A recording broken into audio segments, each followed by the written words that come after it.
become a legendary stunt in Hollywood. The fall from the caboose during the train robbery at the climax of How the West Was Won. No computer gimmicks here. It's all real. And it's all the work of stuntman Loren Janes. We'd been going back and forth on this 27 miles of narrow gauge track where we were shooting all the various stunts. And there was, every time we go by, there's saguaro cactus all over the place. Well, there's this one, it was a big one. You could write a book on Janes. His credits include more than 500 films and more than 1,000 episodes of television. He's fallen off cliffs, battled a giant snake in the Swiss Family Robinson, and crashed through countless balconies and fallen off who knows how many horses.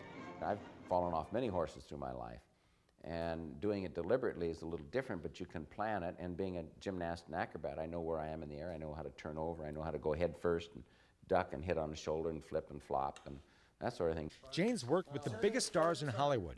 He's doubled for Jack Nicholson, Yul Brynner, and was Steve McQueen's stunt double for his entire career.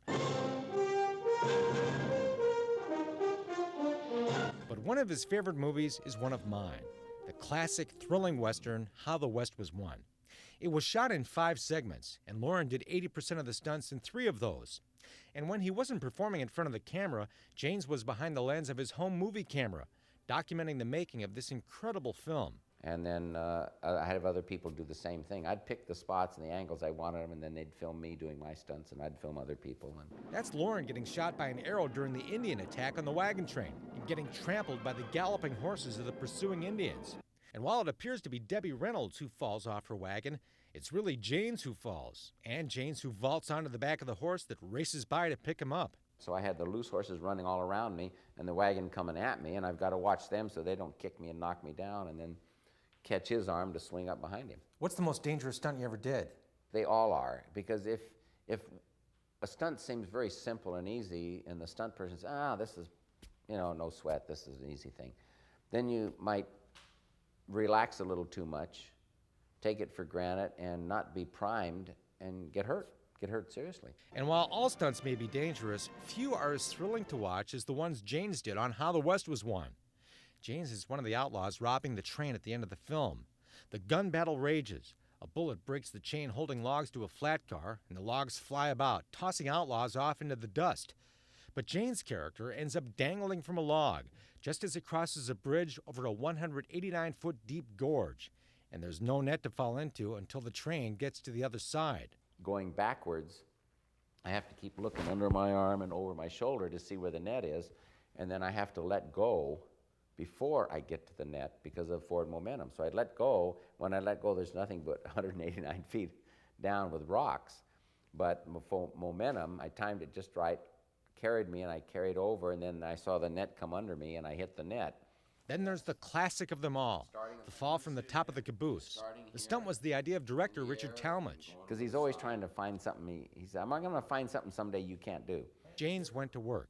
He used a blowtorch to burn off the needles where he'd hit the cactus. Then he cut the taproot so it would fall over at just the right speed. Then Janes had to figure out how to time that unforgettable jump. And if I'd missed it, if I'd been late, I'd have gone, and around the curve there was a whole side of just big boulders, and I'd have lit on the boulders. Weren't you ever frightened doing those kinds of stunts? I mean, most people would be terrified to do something like that. Yeah, and that's why they're not stuntmen or stunt women. See, one thing that all stunt people have to have, male or female, because there's great stunt women also, is you can't have fear. If you have fear, you're in trouble. That you react different, you do things different with fear. You can't have that fear. That's the worst thing in the world. But the other quality that they all have to have is that when things get tough, things go wrong, the fire gets too big, the explosion, and you're really under pressure, the stunt person has to be a person that remains cool, calm, collected, thinks clearly. If something goes wrong, you figure, well, how do I save myself? How do I save the shot? How do I save other people around? And you may think of 5 or 6 ways to get out of it and to save the thing or whatever, and then you pick the best one and do it in a matter of a fraction of a second. Throughout his amazing career, Janes never even broke a single bone. The 69-year-old is now retired from stunt work, but he still works as a stunt coordinator, second unit director, and does an acting job from time to time. He recently married concert pianist Jan Sanborn, and the two share a beautiful home in the Angeles National Forest outside Los Angeles. And despite a career in the world's most glamorous business, Loren is at heart a cowboy with a genuine love for the American West and all that heritage stands for. There was honor and integrity, and you need honesty and integrity and morals and people standing for something what's right and fight for it.